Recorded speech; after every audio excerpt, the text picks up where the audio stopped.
오늘 새벽에 주시는 하나님의 말씀은 욥기 1장에서 5장까지의 말씀입니다. 구약성경 욥기 1장에서 5장까지의 말씀입니다.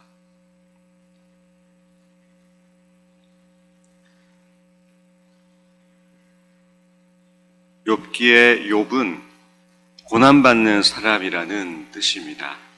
욥기의 저자는 욥을 지켜본 목격자 또는 가상 인물로 추정되고 있습니다. 왜냐하면 욥기는 지혜 문학에 분류되기 때문에 욥은 그 당시에 고대 근동 지방에 유행했던 지혜 문학, 즉 의인이 어떻게 고난받을 수 있나 라는 주제에 대한 답을 내기 위해 문학을 썼었습니다. 그래서 이 성경 또한 욥기는 지혜 문학의 하나이자면 욥은 가상 인물일 수도 있고 또는 욥을 목격한 한 기록자가 썼다고 보여지고 있습니다.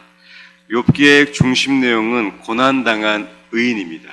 즉 의인이 어떻게 고난받을 수 있나 이것에 대한 질문과 하나님의 대답이 기록되어 있습니다.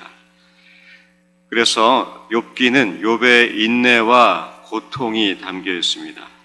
의인인 욥의 이 고난을 통해서 하나님의 섭리를 담겨낸 지혜 문학인 것입니다.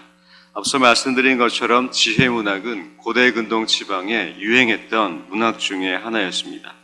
그런데 성경은 계시된 하나님의 말씀입니다. 즉 하나님은 이 성경에 계시했을 뿐만 아니라 그 당시 유행했던 지혜 문학에 대해서 욥기를 통해서 지혜 문학의 한 장르로 그 당시 이스라엘 사람들에게 하나님의 말씀을 드러내고 계셨다고 볼 수 있습니다. 이렇게 지혜 문학이 익숙했던 이스라엘 사람들에게 당시 고난당하는 자의 이유와 그 고난의 계획에 대해서 탐구했던 이 문학들 가운데에 신의 성품, 즉 하나님의 성품과 인간의 고난이 어떻게 만나는지에 대해서 욥기는 자세하게 기록하고 있습니다. 그리고 그것에 대한 하나님의 대답과 하나님의 모습과 하나님의 응답이 담겨져 있는 말씀이 바로 욥기입니다. 고난은 전적으로 죄라고 말할 수 있습니다. 그러나 욥기는 고난은 죄 때문이 아니라고 말합니다. 욥은 죄 때문에 드러난 모든 삶의 고난, 이것이 욥의 잘못이라고 말하는 친구들의 주장과 그것에 대한 욥의 변론, 그리고 하나님의 욥을 향하신 역사하심과 삶을 이끄시는 이 여정들을 욥기는 자세하게 기록하고 있습니다. 즉 하나님의 위대하심과 하나님의 주권만이 욥의 삶 속에 절대적인 것을 이 욥기를 통해서 오늘을 살아가는 우리들에게도 말씀하고 있습니다. 1장 말씀입니다. 1장은 사탄이 욥을 시험하는 장면이 담겨져 있습니다. 함께 1절 말씀을 함께 읽겠습니다. 우스 땅에 욥이라 불리는 사람이 있었는데 그 사람은 온전하고 정직하여 하나님을 경외하며 악에서 떠난 자더라. 우스라는 지역은 성경에 한 2번 정도 소개되어 있지만 이 욥기의 우스는 정확한 위치는 알려지지 않습니다. 추정할 수 있는 것은 고대 근동 지방의 하나이라고 추상적인 우스라고 볼 수가 있겠습니다. 이렇게 우스 땅에 욥이라 부르는 사람은 온전했고 정직했고 하나님을 경외했으며 그래서 악에서 떠난 자였습니다. 2글자로 요약하면 욥은 의인이었습니다. 9절에서 11절 말씀 함께 읽겠습니다. 사탄이 여호와께 대답하여 이르되 욥이 어찌 까닭없이 하나님을 경외하리이까? 주께서 그와 그의 집과 그의 모든 소유물을 울타리로 두르심 때문이 아니니이까? 주께서 그의 손으로 하는 바를 복되게 하사 그의 소유물이 땅에 넘치게 하셨음이니이다. 이제 주의 손을 펴서 그의 모든 소유물을 치소서. 그리하시면 틀림없이 주를 향하여 욕하지 않겠나이까? 사탄의 첫 번째 제안은 바로 욥의 자녀와 모든 재산을 잃게 하면 하나님을 경외하지 않을 것입니다 라는 제안이었습니다. 이것은 사탄의 시험이 아닌 하나님의 테스트였습니다. 2장 말씀입니다. 2장은 사탄의 두 번째 시험을, 욥에 대한 사탄의 두 번째 시험을 기록하고 있습니다. 우리 5절 말씀, 2장 5절 말씀 함께 읽겠습니다. 이제 주의 손을 펴서 그의 뼈와 살을 치소서. 그래하시면 틀림없이 주를 향하여 욕하지 않겠나이까. 사탄의 두 번째 제안은 욥의 건강을 뺏자는 것이었습니다. 하나님이 욥의 뼈와 살을 치시면 틀림없이 주님을 욕하고 경외하지 않을 것이며 하나님을 향해 등질 것이라는 사탄의 제안이었습니다. 그래서 1장, 2장에는 욥의 모든 소유물이 뺏어지며 잃어버리며 욥의 건강이 극심하게 무너지는 것을 볼 수가 있습니다. 그렇게 욥의 삶에 부유하고 풍족했고 평안했던 그의 삶에 엄청난 고난이 시작되었습니다. 3장 말씀입니다. 3장은 이 고난 가운데의 욥이 자신의 삶과 출생에 대해서 스스로 낙심하며 저주하는 장면입니다. 3장 11절부터 13절까지 말씀, 11절부터 13절까지 말씀 함께 읽겠습니다. 어찌하여 내가 태에서 죽어나오지 아니하였던가? 어찌하여 내 어머니가 해산할 때에 내가 숨기지 아니하였던가? 어찌하여 무릎이 나를 받았던가? 어찌하여 내가 젖을 빨았던가?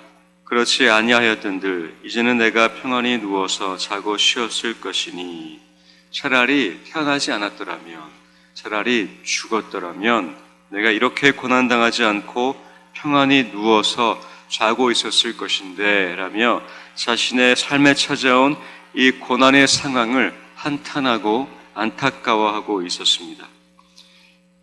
우리 4장에서 5장 말씀은 드디어 이렇게 고난 가운데 있었던 욥을 향해 찾아온 새 친구의 이야기가 시작됩니다.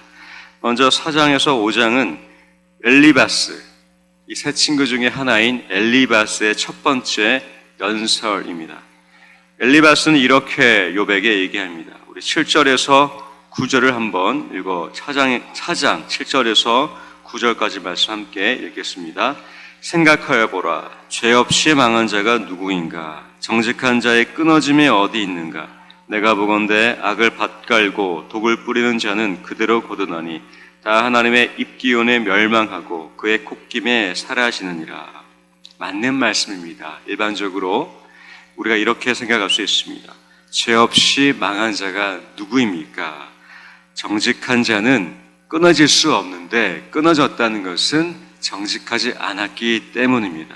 엘리바스는 욥에게 찾아온 이 모든 고난이 너의 죄 때문이라고, 너의 부정직하며 너의 이 망할 수밖에 없는 하나님을 등진 마음과 삶 때문이 아니냐. 그리고 악을 밭갈고 독을 뿌렸기 때문에 그대로 거두고 있다고 욥을 책망하고 있었습니다. 자, 자세히 보시면 이 엘리바스의 말에는 사자성어 4글자가 담겨 있습니다. 바로 인과 응보입니다. 이 은과 응보의 신학은 이러한 마음인데 의인은 번영하고 악인은 고난받는다. 의인은 당연히 하나님의 축복을 받아야 하고 악인은 당연히 고난받는다. 이것이 이스라엘 백성을 가장 강하게 자리 잡고 있었던 바로 하나님과의 언약 가운데 있었던 축복 또는 심판에 대한 신념이었습니다. 이스라엘 백성들은 당시에 의인은 고난받을 수 없다는 것이 지배적이었고 악인은 고난받는 것이 지배적이었습니다. 그런데 이 욥에게 찾아온 의인이 고난을 받는 것에 대해서는 설명할 길이 없었던 것이었습니다. 어떻게 하나님의 말씀을 지켰는데 고난을 받는가? 이것은 상상할 수도 없는 일이었습니다. 왜냐하면 모세오경, 율법과 모든 하나님이 주셨던 그 말씀과 제사에 대한 규칙은 의롭게 되는 것이었습니다. 이스라엘 백성이 흠이 없이 거룩한 백성이 되면 그러면 이 나라는 복을 받고 이 족속은 축복을 받으며 하나님의 강대케 하시며 번영시키는 것이 그들의 신앙이었습니다. 그런데 이 엘리바스가 말하는 이 인과응보의 신학에 벗어난 사람이 바로 욥이었습니다. 고난받는 의인의 고난, 도저히 이해할 수 없는 욥의 삶이었습니다. 그만큼 의인이 고난받고 그만큼 악인이 번영된다. 거꾸로 된 것은 그들에게는 하나님의 공의와 정의를 설명할 길이 없었습니다. 그래서 이 지혜 문학은 이 당시에 팽배했던 고난받는 의인에 대한 질문과 물음에 대한 하나님의 답변이 바로 욥기인 것이었습니다. 이어서 17절, 우리 4장 17절과 19절 말씀 함께 읽겠습니다. 사람이 어찌 하나님보다 의롭겠느냐? 사람이 어찌 그 창조하신 이보다 깨끗하겠느냐? 하나님은 그의 종이라도 그들은 믿지 아니하시며 그의 천사라도 미련하다 하시나니 하물며 흙집에 살며 티끌로 털을 삼고 하루살이 앞에서라도 무너질 자이겠느냐? 엘리바스의 말이 계속 이어지고 있습니다. 엘리바스는 욥을 책망하며 너의 삶 때문에 이러한 고난이 펼쳐졌다라며 욥에 대해서 하나님의 의로움과 동시에 욥의 악함을 증명하고 싶었습니다.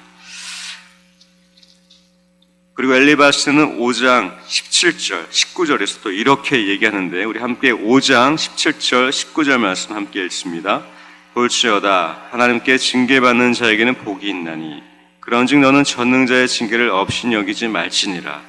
하나님은 아프게 하시다가 싸매시며 상하게 하시다가 그의 손으로 고치시나니 6가지 환난에서 너를 구원하시며 7가지 환난이라도 그 재앙이 내게 미치지 않게 하시며. 참 좋은 말씀입니다. 5장 17절, 19절만 따로 떼어본다면 이 말씀은 하나님이 우리를 용서하시고 새롭게 하시며 회복시키시는 은혜의 말씀이 됩니다. 이 말씀만 보면 그러한데 이 4장과 5장의 이 이어지는 맥락에서 보면 이 말씀은 참 아픈 말씀이죠. 왜냐하면 인과응보이기 때문입니다. 5장 17절, 19절 또한 엘리바스의 인과응보, 이스라엘 백성들의 인과응보, 오늘 우리를 살아가는 이 신앙의 가장 자리 잡고 있는 인과응보의 신앙이 그대로 17장 17절, 19절에서 나타나 있습니다. 즉 죄를 지었으면 회개하고 돌아올 때 하나님이 싸매신다. 좋은 말씀인데 그러나 엘리바스의 전체적인 맥락에서 보면 죄가 있기 때문에 고난받는다.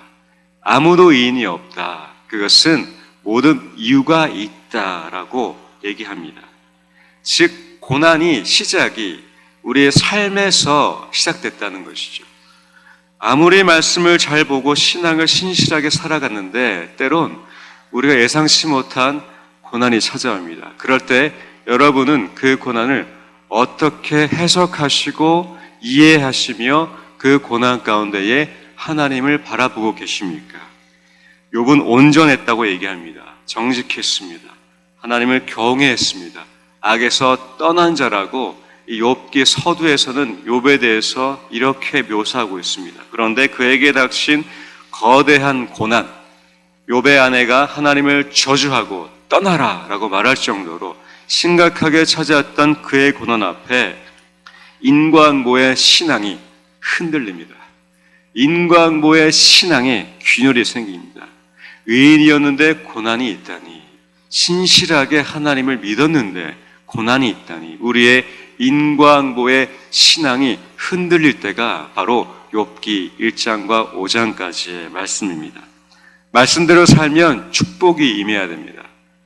말씀대로 살지 못하면 고난이 찾아옵니다. 말씀대로 살았는데, 하나님을 경외했는데 고난이 있을 수 있을까? 모든 축복이 의로워서 받는 것이라면 모든 축복은 의로워서 받는 것이 아니라고 욥기는 얘기합니다. 모든 고난이 죄로 인한 것이라면 욥기는 모든 고난이 죄로 인한 것은 아니라고 얘기합니다.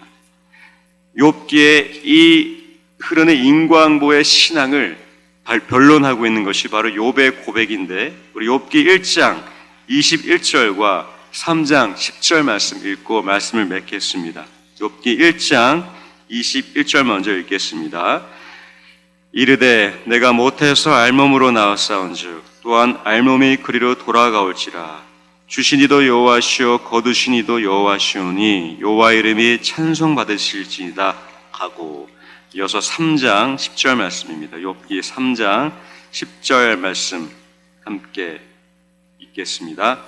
이는 내 모태의 문을 닫지 아니하여 내 눈으로 환난을 보게 하였음이구나.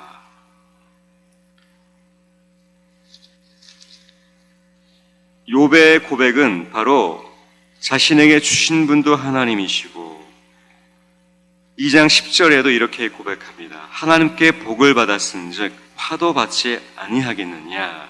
그러니까 욥의 이 모든 고난과 시련은 나의 삶에 나의 이 의로움과 악함이 아니라 하나님이 주실 수도 있다라고 얘기합니다. 내가 아무리 의롭게 살아도 하나님이 고난을 주실 수도 있다라는 고백이 바로 욥의 고백인데, 이것이 바로 인과응보의 신앙에 대한 욥의 대답이었습니다.